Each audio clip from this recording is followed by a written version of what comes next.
আপনার হাতে ফোনটি দিয়ে আপনি দেখতে পারবেন আপনার গার্লফ্রেন্ড কিংবা আপনার প্রিয়জন কার সাথে কখন তার ফোন দিয়ে কি করছে, সরাসরি আপনি লাইভ দেখতে পাবেন। তো কিভাবে দেখবেন চলুন দেখে আসি। যার জন্য আপনি চলে যাবেন আপনার মোবাইলের প্লে স্টোরে গিয়ে সার্চ করবেন screen HCREEN screen STREAM stream লিখে সার্চ করবেন। সার্চ করার পরে প্রথম যে অ্যাপসটি আসবে এটি আপনি ইনস্টল করে নেবেন। আমি ইনস্টল করে নিলাম, দেখেন আমার ইনস্টল হয়ে গেছে। এখন আমি ওপেনে প্রেস করব। প্রেস করার পরে এভাবে একটা ইন্টারফেস আসবে। আসার পরে এটাকে আমি অ্যালাউ করে দেব।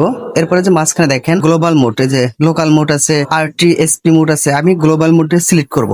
সিলেক্ট করার পরে একটু লোড নেবে। দেখেন এখানে তিনটা অপশন আসছে। তিনটা অপশন থেকে আপনি যে অপশনটাতে এই যে আছে স্ক্যান করা, এই অপশনটাতে আপনি প্রেস করবেন। প্রেস করার পরে একটু লোড নেওয়ার পরে দেখুন এরকম একটা ইন্টারফেস আসবে। এখন যে আপনি কাজ করবেন সেটা হচ্ছে আপনার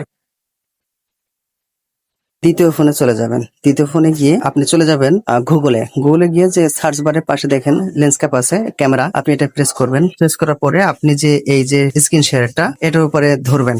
ধরার পরে এমন আসবে, আপনি এটা ট্যাপ করবেন। ট্যাপ করার পরে আপনি একটু লোড নিবে। ট্যাপ করার পরে আপনি জয়েন দিয়ে দিবেন। জয়েন দেওয়ার পরে আপনি আপনার প্রথম ফোনে যাবেন, এখানে স্টার্টে আপনি প্রেস করে দিবেন। প্রেস করার পরে একটু লোড নিবে, দেখেন একটু লোডিং হচ্ছে।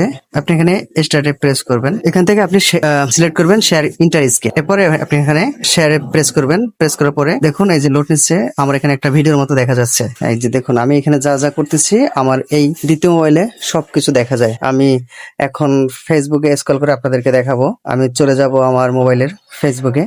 দেখুন আমার এই ফোনটাতে যেটা দেখা যাচ্ছে, আমি এই ফোনটাতে যা করতেছি হুবহু কিন্তু এই ফোনটাতে দেখা যাচ্ছে। হয়তো 1 সেকেন্ড লেট হচ্ছে, কিন্তু হুবহু আপনি দেখতে পারবেন। এটা আপনি এখন দূর থেকেও আপনি দেখতে পারবেন আপনার গার্লফ্রেন্ড কিংবা আপনার প্রিয়জন কার সাথে তার ফোন দিয়ে চ্যাটিং করছে, যোগাযোগ করছে, কোথায় কি করছে, আপনি সবকিছু আপনার ফোনে লাইভ দেখতে পারবেন। তো অবশ্যই আশা করি উপকৃত হবেন ভিডিওটি শেয়ার করে দিয়ে।